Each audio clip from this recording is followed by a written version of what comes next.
भगवान सूर्य की सबको आराधना करनी चाहिए।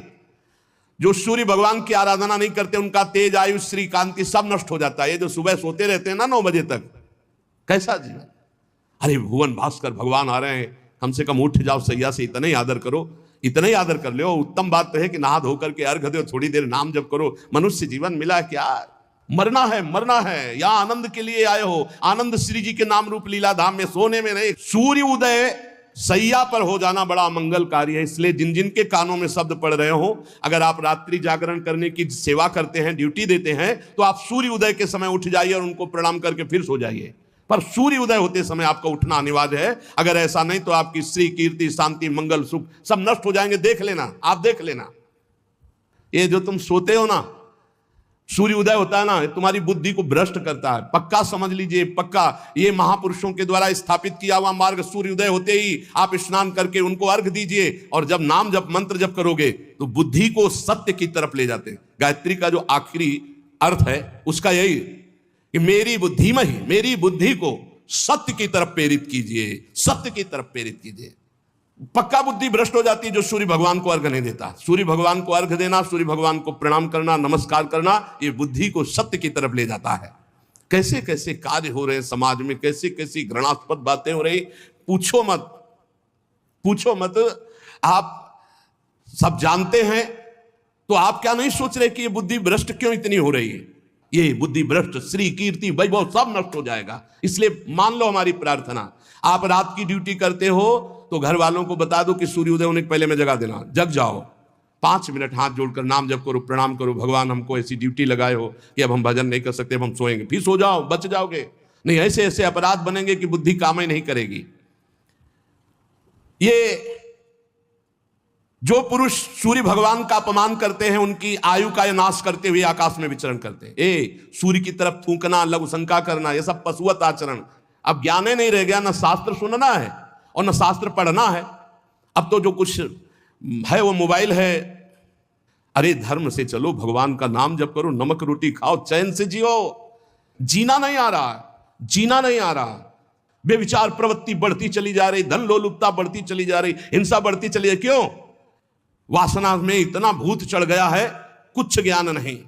सुबह उठकर धरती माता को प्रणाम करना, बड़े बुजुर्गों के चरणों में माथा रखना, भगवान का नाम जप करते हुए अपने दिनचर्या में लगना, सूर्य आदि की उपासना करना, भगवान के जो पावन ग्रंथ गीता भागवत के 2-4 श्लोक गायन कर लेना, भोग लगा के पान, पवित्र भोजन, पवित्र विचार, पवित्र दिनचर्या। गरीबी जरूर लेकिन धर्म युक्त, बहुत होश में, बुद्धि शुद्ध, भोजन सात्विक, आचरण पवित्र। आपको आनंद की आप ईश्वर अंश जीव अविनाशी, चेतन अमल, सहज सुख राशि। सहज सुख राशि कहां पहुंच गया? दुख राशि में घूम रहा है। अरे अब तो दिनचर्या नहीं है। क्या इसमें आयु बढ़ेगी? ज्यादा सोने वाला तेज विहीन हो जाता है, स्फूर्ति विहीन, उत्साह विहीन, बहुत हानि ही हानि है। आप अगर सो रहे तो आपकी बुद्धि पतित हो जाएगी, आपकी बुद्धि भ्रष्ट हो जाएगी। बुद्धि को शुद्ध रखना है तो नींद कम दो। 3 चीजों का अभ्यास कर लो तो बहुत बढ़िया हो जाएगा। कम खाना, कम बोलना, कम सोना। बचो, कम बोलो, कम खाओ और कम सो। फिर देखो आपका जीवन कैसा उत्तम। और 3 ही जगह फंस जाते हैं। जहां अधिक बोलना तो अपराध वाणी का बन गया, अधिक भोजन तो प्रमाद बन गया, और अधिक सोना तो पूछो मत, ये तो जीवन ही बर्बाद करना है। ये भाई तुम्हें सच्ची कहते हैं, शरीर को आप जैसे ढाल लो वैसे ढल जाएगा। 3 घंटे सोने में या 4 घंटे सोने में काम चला लो तो कितना बढ़िया। 20 घंटे आपके पास बचते हैं। 20 घंटे सो के 4 घंटे में निपटाते हैं कार्य। सोच स्नान। और अगर भगवान ऐसे ऐसे जीवन को नष्ट करने वाले जीव हैं तो हमें लगता है मानव जीवन की कृतार्थता का क्या स्वरूप रहा।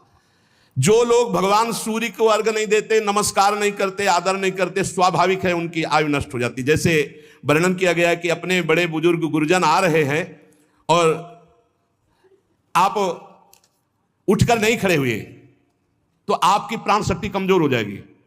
ये उनके सम्मान के लिए खड़े होना नहीं, अपनी सुरक्षा के लिए खड़े होना है। अपने गुरु, अपने माता पिता बड़े, तो उठ के खड़े हो जाओ, प्राण शक्ति आपकी कमजोर हो जाएगी। भगवान के लिए ही सिर्फ तुम्हारा मानव जीवन है। इसमें आराधना करके आप दिव्य योग शक्ति संपन्न हो जाइए। ब्रह्मा जी ने ये समय का रचना किया। विदुर जी कहते सतयुग, त्रेता, द्वापर और कलयुग। ये सुना है तो प्रभु इनका समय क्या है, इनका संध्यांश क्या है? तो मैत्रेय जी ने कहा ये 4 युग अपनी संध्या और संध्यांशों के सहित देवताओं के 12,000 वर्ष तक रहते हैं, ऐसा बताया गया है। सतयुग में दिव्य वर्ष की बात है, 4,000 दिव्य वर्ष और 800 संध्यांश दिव्य, तो 4800 वर्ष दिव्य। मानवीय गणना में अलग होता है और ये दैवी गणना में अलग होता है। जैसे दैवी गणना में कलयुग है 1200 दिव्य वर्ष, तो मानवीय गणना में 4,32,000 वर्ष, 4,32,000 वर्ष। तो द्वापर कितना हुआ?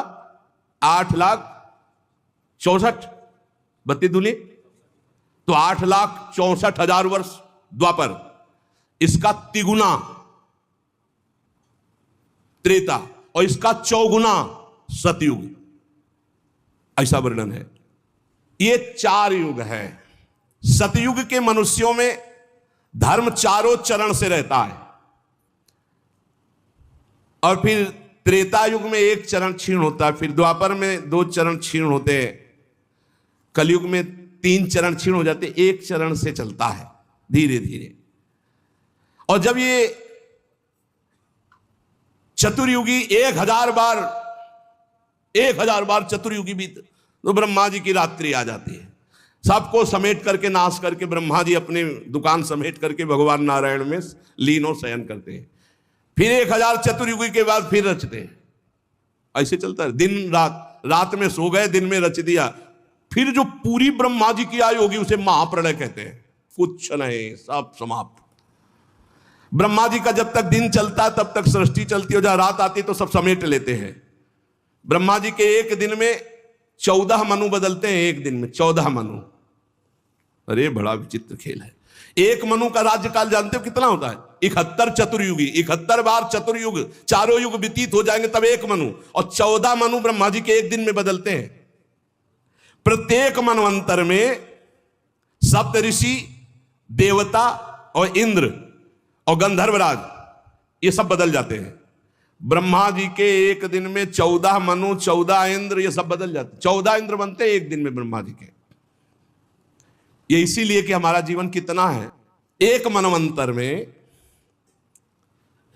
मनुवंशी राजा लोग, सप्तऋषि, देवगण और देवराज इंद्र और गंधर्व ये सब बदलते हैं। और ब्रह्मा जी प्रतिदिन ऐसे सृष्टि रचते हैं और रात के सब समेट लेते हैं। बड़ा भगवान का विचित्र एक खेल है। कालक्रम से जब ब्रह्मा जी के दिन बीत जाता है तब वो तमोगुण को स्वीकार करके निश्चेष्ट भाव से सृष्टि का नाश कर देते हैं। नाश करने के लिए भगवान रुद्र रूप, तीसरा नेत्र खुला, संकर्षण जी से अग्नि और 12 सूर्य एक साथ उदय होकर आग बरसा, सब भस्म हो गए। भजन कर लो, यही सब भोग ले, सब भोगना है। अरे बोले कहाँ? तो देख लो यहाँ संसार में देख लो, आग नहीं लगती, भूंज नहीं जाते। फैक्ट्री में आग लग गई, गाड़ी में आग लग गई, सब जल रहे हैं। ऐसे आग लगेगी, जलना पड़े। भगवत प्राप्ति कर लो भाई, नहीं आगे सब ये सुनते रहो। भगवत प्राप्ति के लिए तुम रो पड़ोगे, सुनते केवल रहो। सारा विश्व उस समय अग्निमय हो जाता है, भस्म हो जाता है। भयंकर जल वर्षा, फिर जल में, और उसी जल में भगवान शयन करते हैं। और उन्हीं भगवान को प्राप्त कर लो, खत्म हो जाएगा खेलिए जलना जुलना, आनंद में हो जाओ। उन्हें तो श्री जी के पास जाला है, श्री जी के साथ खेलना है, खाला है, जहां माया का प्रवेश ही नहीं। इसीलिए कहते जय वृंदावन, प्राण वृंदावन, सर्वस्व वृंदावन। ये सब भूर भुआ स्वर्ग लोग सब जलमय हो जाते हैं, आग लगती। पहले वर्णन है, पहले 100 वर्ष बरसात नहीं होगी। अब 100 वर्ष, 1 साल ना हो तो भूखा मरना शुरू हो जाता है। फिर लोगों को खाने लगेंगे भूख से व्याकुल होकर। 100 वर्ष तक आग जब बरसेगी। ये कहानी नहीं है, ऐसा होता है। फिर 100 वर्ष तक प्रलयंकारी जल, जल ही जल, जल ही जल। काहे को मरोगे? पहले ही भगवान का भजन करके परम पद प्राप्त कर लो। मनुष्य शरीर इसीलिए दुर्लभ कहा गया है। ये जब सृष्टि नाश होनी होती तो भगवान शेष जी के 10,000 फणों से विषैली आग पैदा हो जाती है। 12 सूर्य उदय हो जाते हैं।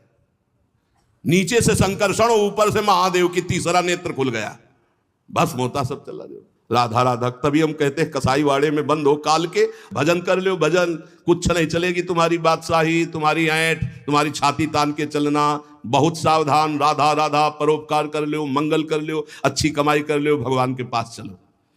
सातों समुद्र प्रलय काल के प्रचंड पवन से उमड़ती हुई उत्ताल तरंगों से मर्यादा तोड़कर पूरी त्रिभुवन को डुबाने लगते हैं। उसी जल में भगवान आराम से नेत्र मूंद करके शेष शैया पर शयन करते हैं। एक एक हजार चतुर्युगी रूप प्रतीत होने वाले दिन रात के फेर से ब्रह्मा जी की 100 वर्ष की परम आयु, ब्रह्मा जी भी भयभीत होते रहते हैं। 2 परार्ध कही गई है ब्रह्मा जी की आयु। पहला परार्ध व्यतीत हो गया है, दूसरा चल रहा है परार्ध महाप्रलय के लिए। ब्रह्मा जी की उत्पत्ति ब्राह्म नामक महाकल्प में हुई थी। एक परार्ध व्यतीत हो गया, दूसरा चल रहा है पाद्मकल्प पहला। विदुर जी इस समय जो कल्प चल रहा है उसे दूसरा परार्ध कहते हैं। ये वाराह कल्प है। पाद्मकल्प पहला परार्ध और दूसरा है वाराह कल्प। इसमें भगवान ने वाराह रूप धारण किया था। ये 2 परार्ध काल अव्यक्त अनंत अनादि विश्वात्मा श्री हरि का, सुनो, ब्रह्मा जी का ये 2 परार्ध भगवान का क्या है? निमेष। इसे कहते हैं निमेष। ऐसे भगवान हमारे हैं और ऐसे भगवान को हमारी लाडली जो अधीन की हुई है, इसीलिए हम जीत गए। हमारे माई श्यामाजू को राज जाके अधीन सदा सांवरो या ब्रज को सिरताज। घर वाले हो गए अपने लोग, लालजू के घर वाले हैं। घर के जैसे सदस्य नहीं होते तो घर के सदस्यों को बचाया जाता है ना। घर के सदस्यों को थोड़ी देखा जाता है कौन अच्छा कौन बुरा, घर के जन है इनको बचाओ। तो हम सब प्रियालाल के घर के सदस्य है, शरणागत जन है। ये काल की दाल हमारे ऊपर नहीं गलेगी, विश्वास करो। अरे वो संबंध मात्र से कल्याण करते हैं। ये मेरा है, एक बार हृदय से स्वीकार कर लिया, उसी से उन्नति शुरू हो जाती है। बहुत कृपालु हैं, क्योंकि जानते हैं दुर्जय माया ये जीत नहीं पाएगा। केवल हे हरि मैं आपका हूं इतने मात्र से वो पार कर देंगे। यही जब हम बचपन में भगवत मार्ग में भागे थे ना, तो यही जब पढ़ते थे तब व्याकुलता होती थी कि मुझे बस ब्रह्म प्राप्ति करनी, अब मुझे अब जन्म मरण के चक्र में नहीं फंसना। इसीलिए भूख प्यास गर्मी सर्दी सब इसकी कोई परवाह नहीं थी। कोई जैसे देखे हमारी तरफ आ रहा तो उठ के खंडेर की तरफ चले जाते, न मिलना न देखना, हमको भगवत प्राप्ति करनी है। समस्त कारणों के परम कारण श्री भगवान जी हैं। अब ब्रह्मा जी ने अज्ञान की 5 प्रवृत्तियां पैदा की। तम अर्थात अविद्या, मोह अर्थात अस्मिता, महामोह अर्थात राग, तामिस्त्र अर्थात द्वेष, अंधतामिस्त्र अभिनिवेश। ये पापमयी दृष्टि है। जिसकी अविद्या की दृष्टि है, मोह की दृष्टि है, राग की दृष्टि है, द्वेष की दृष्टि है, इससे पाप ही होता है। ब्रह्मा जी ने देखा है तो पाप कराने वाली मैंने सृष्टि रची। पवित्र हुए, पवित्र होकर आचमन किया और भगवान का ध्यान किया। दोबारा संकल्प किया तो सनक सनंदन सनातन सनत कुमार ये 4 निवृत्ति प्राण ऊर्ध्व रेता मुनि प्रकट हुए। इनसे कहा सृष्टि रचो, बोले हमारे बस की बात नहीं, हम तो हरि शरणम हरि शरणम हरि शरण। निकल पड़े दिगंबर महापुरुष। कहा तुम लोग सृष्टि उत्पन्न करो। उनका पिताश्री हम निवृत्ति मार्ग पर चिंतन रखने वाले हैं, इसलिए हम ऐसा नहीं कर सकते। ओ हरि शरणम हरि शरणम। ब्रह्मा जी ने देखा कि तो मेरी आज्ञा नहीं मान रहे, बड़ी गुस्सा आई। जब ब्रह्मा जी को गुस्सा आई, बहुत रोकने का प्रयास किया लेकिन बहुत गुस्सा आ गई। तो ब्रह्मा जी के बीच भाव से यहां से श्याम वर्ण का एक तेजो में देव प्रकट हुआ और वो थोड़ा रुदन करने लगा। तो उनका रो मत, बोले मेरा नाम बताओ, बोले रोए इसलिए रुद्र। बोले रहने का स्थान बताओ, बोले कैलाश। यहां श्रीमद् भागवत महापुराण के विधान में भगवान ब्रह्मा जी के भ्रकुटी मध्य से भगवान रुद्र का अवतार हुआ, देवाधिदेव महादेव। देखो ये हमने कई बार कहा है कि जिस पुराण को आप पढ़ोगे उसमें वही अधिष्ठात्र देवता होगा। जैसे अपने गुरु कृपा से कई पुराणों का स्वाध्याय हुआ, तो अगर देवी पुराण तो देवी से सबकी उत्पत्ति, शिव पुराण तो शिव से सबकी उत्पत्ति, जिस पुराण के अधिष्ठात्र देवता उसी से सबकी उत्पत्ति। तो यहां भगवान श्री हरि श्री कृष्ण उनके लिए श्रीमद् भागवत, तो इसमें श्री कृष्ण श्री हरि से भगवान ब्रह्मा जी से देवाधिदेव महादेव जी का प्रादुर्भाव। तब कमल योनि भगवान ब्रह्मा ने उस बालक की प्रार्थना पूर्ण करने के लिए मधुर वाणी में कहा, देव श्रेष्ठ, तुम देव श्रेष्ठ हो, देवाधिदेव हो, तुम्हारा नाम रुद्र, तुम्हारे रहने का सूक्ष्म स्थान, सबका हृदय, सबके इंद्रियां, सबके प्राण, आकाश वायु अग्नि जल पृथ्वी सूर्य चंद्रमा और तपस्या, ये तुम्हारे स्थान है। और तुम 11 रूपों में रहोगे। मन्यु, मनु, महिनस, महान, शिव, ऋतध्वज, उग्ररेता, भव, काल, वामदेव, धृतव्रत, धी, वृत्ति, उष्णा, उमा, नियुत, सर्पी, इला, अंबिका, इरावती, सुधा, दीक्षा, ये 11 रुद्राणियां तुम्हारी अर्धांगिनी होंगी। तुम जो हमने तुम्हें स्थान दिया, हृदय, इंद्री, प्राण, आकाश, वायु, अग्नि, जल, पृथ्वी, सूर्य, चंद्रमा, तपस्या, इन स्थानों पर रहो और प्रजा उत्पन्न करो, क्योंकि हमारी इच्छा है कि इस समय सृष्टि बढ़े। भगवान शंकर को आदेश हुआ कि प्रजा रचो, तो रचना शुरू किया। अब उनकी जो रचना थी बहुत विचित्र थी। किसी के हजारों मुख, किसी के एको मुख नहीं, किसी के हजारों आंखें, किसी के एक आंख, किसी के बहुत हाथ, किसी के विचित्र, असंख्यों यूथ के यूथ, भूत प्रेत पिशाच। ब्रह्मा जी ने कहा बंद करो, बंद करो, आप अपनी सृष्टि बंद करो, नहीं जो हम सृष्टि रच रहे सब खा जाएगी आपकी सृष्टि। महाराज ये सारे दिशाएं डरपने लगी, आप अपनी सृष्टि बंद करो, तुम्हारा कल्याण हो, हमारे आदेश का पालन हो गया, बस ये आपने जो सृष्टि रची है पूरी सृष्टि को खा जाएंगे, मत रचो सृष्टि, तुम्हारा कल्याण हो, तुम सुखी रहो, तुम तप में लगो, तपस्या करो। हे इंद्रियातीत, हे सर्वांतर्यामी, हे ज्योतिष स्वरूप देवाधिदेव, आप अपनी सृष्टि बंद कर लो। भगवान शंकर ने कहा पहले कहा था रचो, तो फिर आपकी आज्ञा पालन करके रच रहे थे।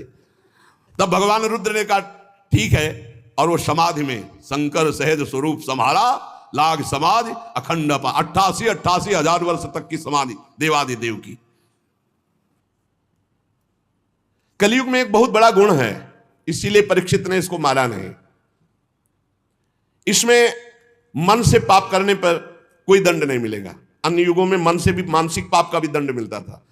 इसमें जब तक शरीर से कर्म नहीं बनेगा तब तक उसका पाप दंड नहीं मिलेगा, और पुण्य तो मन से करने पर लाभ में प्राप्त हो जाएगा। जैसे चलते हैं, कल जो है वृंदावन की परिक्रमा लगा, अचानक कोई घटना घटी, कोई ऐसा आप नहीं कर पाए तो आपको मिलेगा। कलयुग का एक बहुत बड़ा प्रताप कि इसका मानसिक संकल्प से पुण्य कर्म तो प्राप्त हो जाता है, लेकिन पाप कर्म का फल नहीं मिलता। गोस्वामी जी ने भी लिखा है, कलिकर एक पुनीत प्रतापा, मानस पुण्य होए और नहीं पापा। तो यहां कह रहे हैं बड़ा भारी इसमें लाभ है।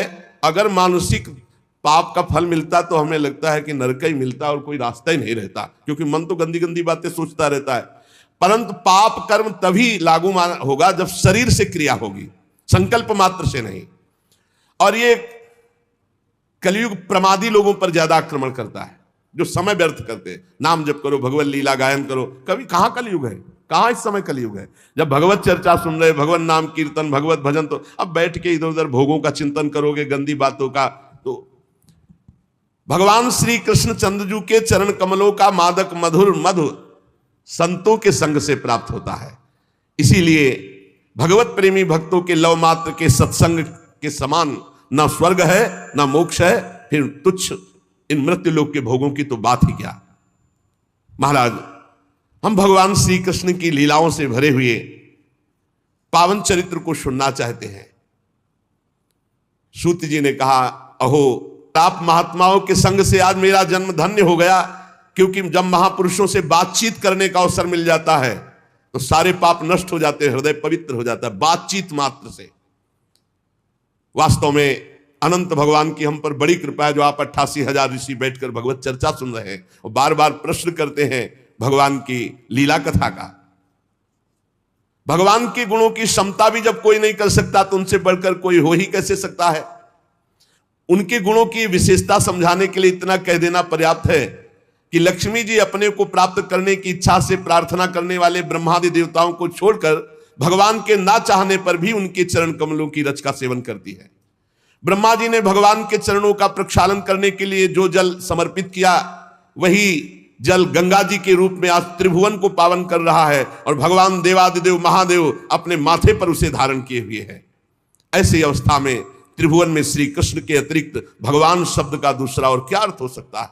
सूत जी कहते हैं, जिनके प्रेम को प्राप्त करके धीर पुरुष बिना किसी हिचक के देह के आदि की दृढ़ आसक्ति को छोड़ देते हैं, उन परमहंसों के स्वामी, परमहंसों की प्रिय आत्मा भगवान श्री कृष्ण की आराधना के सिवा हम किसकी आराधना करें? ऋषियों, जैसे पक्षी अपनी शक्ति के अनुसार आकाश में उड़ते हैं, वैसे ही विद्वान लोग अपनी अपनी बुद्धि के अनुसार भगवान के लीला चरित्रों का गायन करते, पर पार कोई नहीं पा सकता। एक दिन की बात है कि राजा परीक्षित धनुष लेकर वन में शिकार खेलने के लिए निकले। यह शिकार मांस भक्षण के लिए नहीं होता था, ये उन पशुओं का शिकार होता था जो रोगी पशु होते थे, जिनसे संक्रामक रोग प्रजा को फैलने का होता था, तो उनको जान जान करके फिर उनका उद्धार करते थे। ये राजा का कर्तव्य होता था। महाराज शिकार खेलने में बहुत आज पीड़ा को प्राप्त हुई, भूख प्यास थकान, पता नहीं क्यों अभी तक नहीं हुआ था, क्योंकि कलयुग ने विचार किया कि इन्हीं के ऊपर सवार हो। हमने संतों से सुना कि जब जरासंध का वध हुआ तो उसका जो मुकुट था वो भीमसेन ले आए थे। तो आज पता नहीं क्या महाराज परीक्षित के, संतों से सुना है हमने, महाराज परीक्षित ने वही मुकुट धारण किया, जो ही धारण किया सो कलयुग उसमें विराजमान हो गया। तो आज थोड़ा ही अभी उनको प्यास लगाई, बड़ी भूख लगाई, शरीर में बड़ी थकान, ऐसा कभी नहीं हुआ था। क्या जंगल में वो जलाशय नहीं थे क्या? क्या राजा के पास सुविधा नहीं होती क्या? क्या राजा कभी अकेले जाता है? सैनिक और व्यवस्था, चक्रवर्ती सम्राट है, कोई साधारण आदमी थोड़ी है कि धनुष बाण उठाया और शिकार को चल दिए। पूरा वैभव, बड़े बड़े सरोवर, बड़े हुक्म कर देते तो कौन सी बात थी जो वहां पूर्ण ना हो जाती। लेकिन सबको छोड़कर अकेले एक ऋषि के आश्रम में निकल चले गए, रोक दिया सबको, ऋषि के आश्रम में गए। देखा वहां शांत भाव, शरीर देह भाव से ऊपर उठे हुए समाधि में स्थित महापुरुष, जिनके इंद्रिय प्राण मन बुद्धि सब ब्रह्माकार है, प्राण भी संचलित नहीं हो रहे, शांत ब्रह्म में स्थित ऐसी समाधि, जड़ की तरह, ठूठ की तरह एकदम, बस जागृत स्वप्न सुषुप्ति तीनों अवस्थाओं से ऊपर तुरी पद में स्थित महापुरुष, जटाएं बिखरी हुई है, कृष्ण मृग चर्म नीचे धारण के। परीक्षित जी वहां गए और कहा मैं प्यासा हूं, सुनो मेरा गला सूख रहा है, पानी पिलाओ। कभी ऐसा नहीं, ब्रह्म ऋषि के आश्रम में ऐसा आदेश चक्रवर्ती सम्राट होते, कभी ऐसा नहीं। ताज उतार करके वहां नंगे पैर, बहुत हाथ जोड़कर, ऐसे कभी नहीं। आज कलयुग बुद्धि में बैठा हुआ इसलिए ऐसा हो गया। अब वहां कोई हो बाहर तो वो तो समाधिस्थ है, ना उनको आसन मिला बैठने को, ना पीने को पानी, ना कोई शब्द, ना कोई मीठी बात। आज इनको अपमान का बोध हो रहा है, मेरा अपमान। चक्रवर्ती सम्राट महाराज परीक्षित आए, ना कोई मीठे शब्द, ना कोई आसन, ना कोई जल। अब दृष्टि बदली हुई है, देखा ऋषि को ढोंग तो नहीं कर रहा है, बुद्धि का खेल है, आज तक कभी ऐसा नहीं। तो देखते हैं अभी बाहर निकले तो एक मरा हुआ सर पड़ा था, ऐसे धनुष की प्रत्यंचा से नोक से उठाया और जाके ऐसे, अब वो थे ही नहीं, वो तो अंतर में भाव समाधि में डूबे हुए चल पड़े। पहला जिंदगी का, इसमें लिखा हुआ है, पहला जिंदगी का ये घटना अवसर था जो ये अपराध बना महाराज परीक्षित। आज तक कोई अपराध नहीं बना, पहला अभूतपूर्व, सहसा अभूतपूर्व, कभी ऐसा नहीं हुआ, ये पहली बार हो रहा है, क्योंकि खोपड़ी में कलयुग बैठा है। मरा हुआ सांप डाल दिया, उपहास करते राजधानी में चले आए। मन में सोचते आए महात्मा जो है मुझे देख करके आंख बंद कर लिया होगा कि क्या राजाओं से बात करें, हमारा राजाओं से क्या प्रयोजन है, झूठ मूठ समाधि का ढोंग कर रहा है, इतना सोच जाना। नहीं नहीं नहीं, एस किम निवृत्ता शेष करणों मिलित एक क्षण मृषा समाधि, झूठी समाधि रच रहा है, ऐसा सोचते चले जा रहे वापस। अब इंद्रियां भगवदाकार, मन भगवदाकार, प्राण भगवदाकार, जानते हैं परीक्षित जी ये स्थिति, पर आज कुछ दिमाग काम नहीं कर रहा, ऐसा कभी नहीं हुआ। बार बार कह रहे कि ये महात्मा झूठ मूठ समाधि का ढोंग रच रखा है, अब आज कुछ और ही बात है। अब वो तो समाधिस्थ ही है, उनको तो पता ही नहीं। इतने में कुछ लड़के देखे, ब्रह्म ऋषियों के बालकों ने देखा कि राजा आश्रम में गया, वापस लौट गया, तो वहां गए तो देखा को तो समाधिस्थ है, उनके गले में मरा हुआ सर्प, समीक ऋषि नाम उनका जो समाधिस्थ है। अब वो दूसरे ऋषि कुमार गए और श्रृंगी ऋषि से कहा कि बड़ी बड़ी बातें खेल में मारता था, मैं ऐसा, मैं आज तेरे पिता के गले में मरा हुआ सांप डाल दिया चक्रवर्ती सम्राट परीक्षित ने, दुर्व्यवहार किया, अपमान किया, भला कुछ कर ले तू। श्रृंगी ऋषि ने कहा सत्य, सत्य। स्नान कर रहे थे, अभी बालक थे, सत्य, उनका पक्का त्रिकाल सत्य, ऐसा ही किया है महाराज परीक्षित ने। था उन्होंने कहा हो अधर्मा पालानाम पीमनाम बलिभुजामिव स्वामिन्यघम यद दासानाम द्वारपानाम सुनामिव। ये चक्रवर्ती सम्राट कहलाने वाला ये उच्छिष्ट भोजी कौआ इतना संड मुसंड हो गया कि हम ब्रह्म ऋषियों की मर्यादा को भंग कर रहा है। ये हमारा दास होकर दरवाजे पर रहना चाहिए, घर में जाकर स्वामी का अपमान करने का अधिकार इसको किसने दिया? ब्रह्म ऋषियों के सामने सब झुकते हैं, सब सेवक है, इसे द्वार पर खड़े रहना चाहिए था। एक घर में घुस करके ऐसा अपराध कैसे कर दिया? क्या समझता है? भगवान श्री कृष्ण परमधाम चले गए तो कोई शासन करने वाला नहीं। अरे हम ब्रह्म ऋषि बालक हैं, आज इस मर्यादा तोड़ने वाले उद्दंड राजा को मैं दंड दूंगा। ऐ ऋषि बाल को मेरा तपोबल देखो। छोटे बालक है श्रृंगी ऋषि, तुरंत आचमन किया, लाल लाल आंखें क्रोध से, और ऋषि कुमार ने कौशिकी नदी का जल लिया और वाणी रूपी वज्र का प्रयोग किया। एक कुलांगार परीक्षित, वहां है नहीं, मेरे पिता कभी अपमान के योग्य नहीं। समीक ऋषि जो समाधि अवस्था को प्राप्त है, तूने उनका अपमान किया और समझता है कि तुझे कोई दंड नहीं दे सकता। तो सुन, मैं सत्य तुझे दंड दे रहा हूं वाणी का। आज के 7वें दिन भयानक विषधर सर्प जो तक्षक है वो आएगा और तुझे डसेगा और तेरी मृत्यु होगी, कोई तुझे नहीं बचा पाएगा। इस शाप दिया।